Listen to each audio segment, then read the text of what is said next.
was until the day Isaac's mom heard a voice from above. Your son has become corrupted by sin. He needs to be saved. Ah, crazy characters in games. You've gotta love them. They add a certain flair to the game, sometimes taking over as a main focus that gamers remember vividly, sometimes being remembered more so than the actual game itself. In this list, I've compiled my personal top 10 of the absolutely mad characters in games. Mad meaning crazy or insane in this context, not angry. There are spoilers, lots of major ones. So if you see a game and don't want to have anything ruined, skip it immediately. Grabbing a butcher's knife from the kitchen.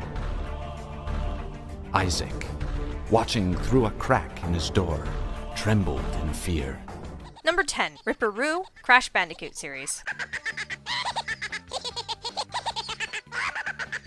Ripperoo is pure batshit crazy. He was one of Dr. Neocortex's test subjects, and, when zapped by the Evolve Ray, his fur turned blue and he went insane. Even though he's a bit crazy, he is actually very smart, as shown in Crash 2, where he's referred to as Dr. Roo. He loves explosions and is often blowing himself up, as well as others. He never actually has any spoken dialogue. Instead, you have his insane laughter subtitled for what he's supposed to be saying.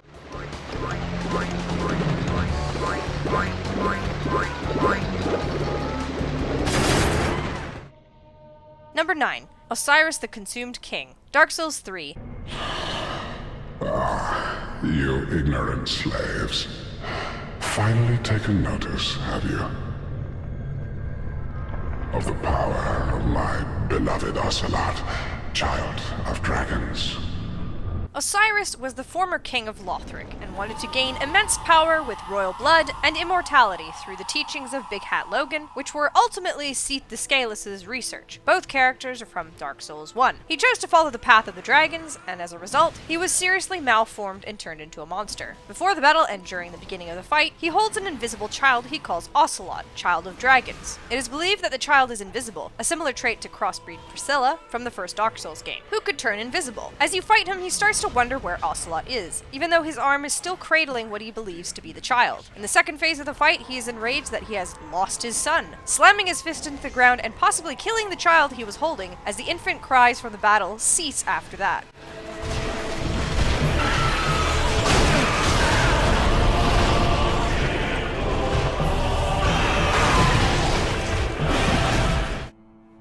Number 8. Albedo Piazzolla, Xenosaga Episode 1. Such tears. What beauty they hold, these tears of sorrow. Surely they are the most precious substance in the world. Albedo shows off his pure craziness in the first episode of the Xenosaga trilogy, calming down in the subsequent episodes. But man, does he ever leave an impression. He was once an innocent child, but due to his twin brother Rubido severing the spiritual link between them, Albedo became lonely and spiteful towards the world. His body is undying, and he sees it as a prison, suffering to live through eternity while never having his wish fulfilled, to be closer to his brother again. He sees humanity as fearful in its weakness, built this world in a futile attempt to elude the abyss they call mortality. Culture, civilization, all delusions created by a powerless race, and of little use, like a barren woman. Throughout the game he kills and doesn't care, and even rips off his own arm and head to prove to Momo, one of the main characters, that humanity is useless and powerless. He's completely mad.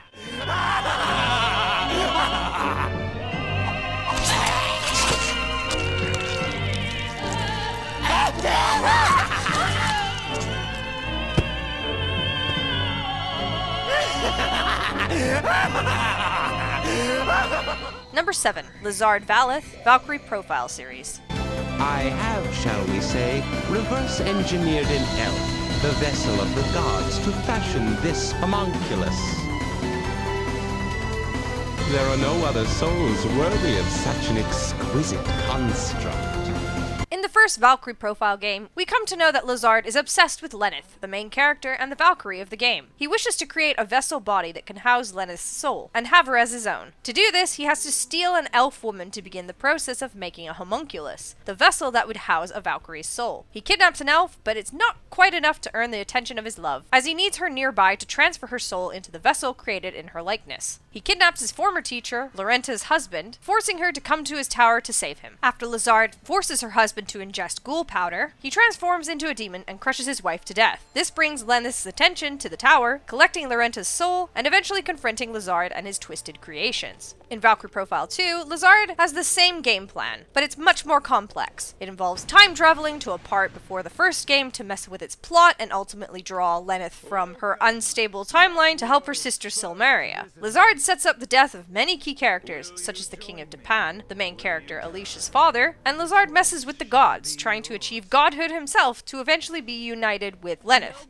In the end, it all crumbles, but he ends up killing Alicia and fucking over a number of people's lives in the process. I am the inheritor of your fool Odin's soul. I am the creator of this world. I am the absolute entity. I am God. Number 6. Claudia Wolf, Silent Hill 3. You mock God? Traitor.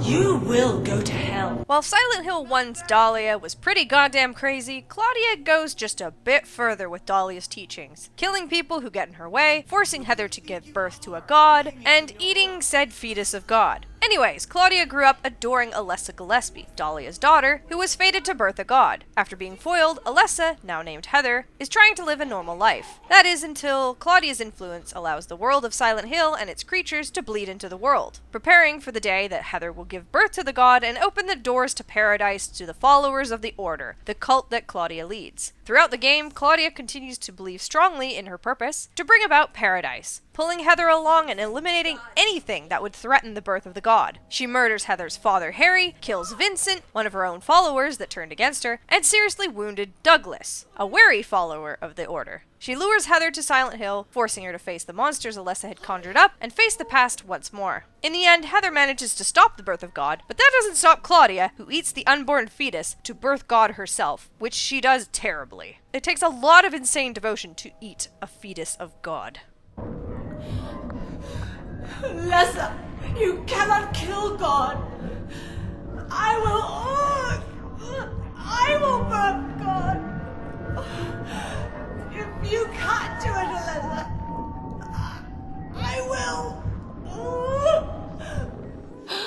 Number 5. Daniela, Haunting Ground. Dinner is served, miss.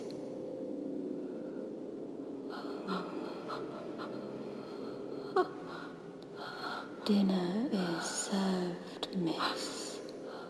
I've mentioned this character a few times in other lists, but she's just so damn crazy and weird. Daniela is a servant at the Belly Castle, and becomes one of the stalkers in the game in pursuit of Fiona, the main character. She is a homunculus who thinks that what she lacks in herself can be found in Fiona, who is said to possess the Azoth, something in alchemy that can create artificial life and thus is thought to be the essence of life itself. Due to Fiona's lineage, her Azoth is said to be more potent, which draws Daniela's attention to her. Thinking that the Azoth would make her fertile, Daniela goes about obtaining the Azoth in the simplest way, by cutting it out of Fiona. She seeks to murder the poor girl, rip out her uterus, and somehow obtain what she always wanted. This is highlighted in the death scene if you are killed by Daniela, as you hear her ripping Fiona's clothes off and cutting into her, all while laughing hysterically.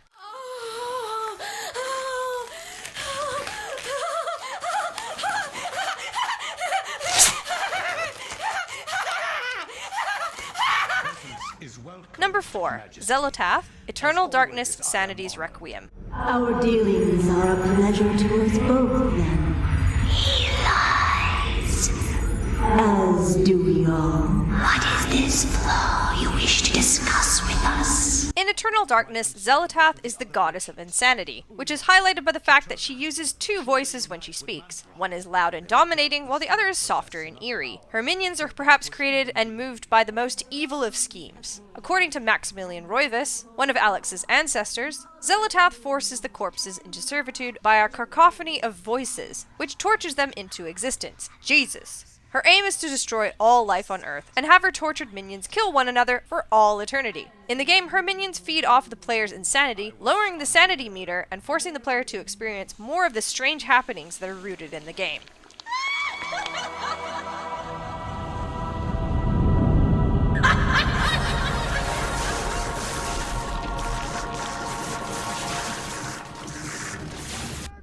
Number 3. Vas Montenegro, Far Cry 3. Face jumping out of airplanes, flying like birds.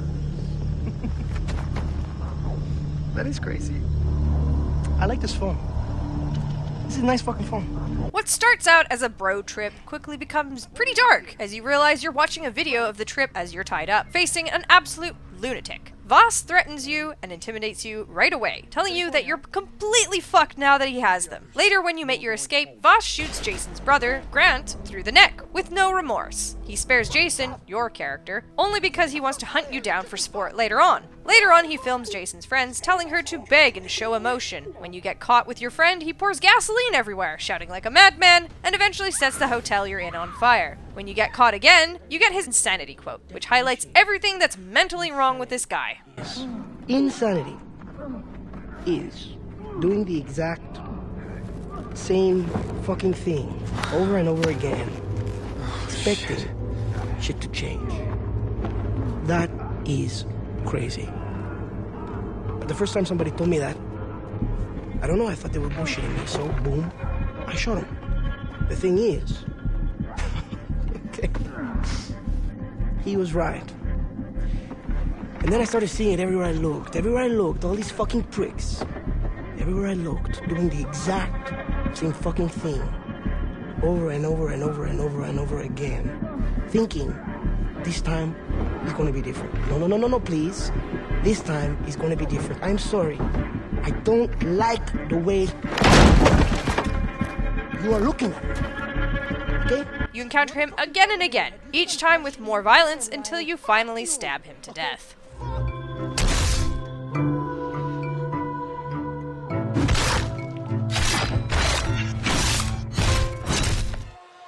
Number 2, Ariosh, Drakengard. Ariosh, what have you done? So sweet. So sweet. The cute little children. No need to worry. I will take care of you. So sweet. I smell blood. How do I even begin talking about Ariosh? Well, the official description of her is as follows. Having lost her husband and child to the Empire, the elf Ariosh has gone mad. She wanders the world in order to satisfy her insatiable lust for murder, feeling no guilt as prey after prey falls victim to her insanity. A very dangerous ally indeed. In the first Drakengard game, the characters throughout the series make pacts with beasts or elemental spirits. Ariosh makes a pact with Undyne and Salamander when she was on the brink of death in a prison, sacrificing her fertility, which is marked with a symbol on her waist. The reason she was captured in the first place was because she would murder and devour young children, thinking she was protecting them in her womb. Yikes. The reason for her insanity can be stemmed back to her husband and son's death by the hands of the Imperial Army. In a few of the endings, Ariosh devours one of the Watchers, giant floating baby monsters, and then offers her body to them, happy to feed so many children with her body. They say her insanity can also stem from her weapon, the Sorrow Splinter, or later called Morning Thorn, where the weapon's history details a goblin who murdered many humans but turned on his fellow goblins, maiming them and eating them. In Drakengard 3, the story of the sword reflects Ariosh's descent into madness with eerie accuracy. Why did I lose my child? Why did my child have to die? Why must I bear this punishment? All the other children survived. Why did mine perish? Theirs should have died too. Every last one of them. No, I mustn't think that way. They're all precious. We must protect my lost child. And all the others too. But this world is chaos and strife. How can we hope to safeguard the children? The precious children. To protect them, I must join them. But there are so many. Wait, I know. I must chew them up. Chew them all. Open my mouth and chew all the pretty babies! Ariosh! What are you doing?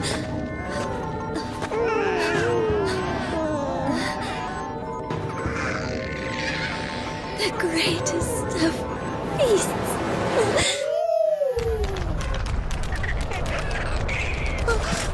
They're devouring Ariosh! Number 1. Kefka Palazzo, Final Fantasy VI.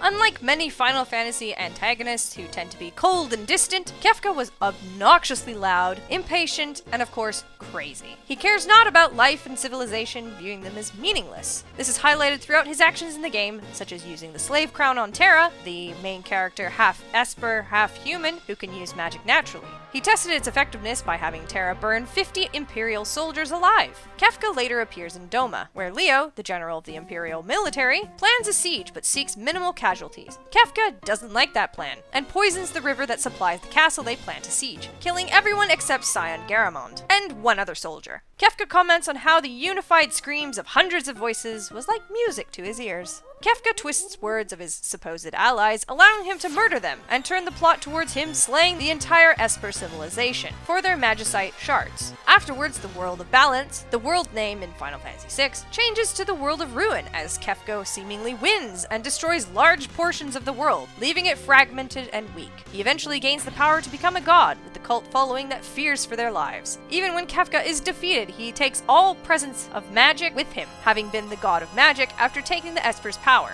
What a crazy dude.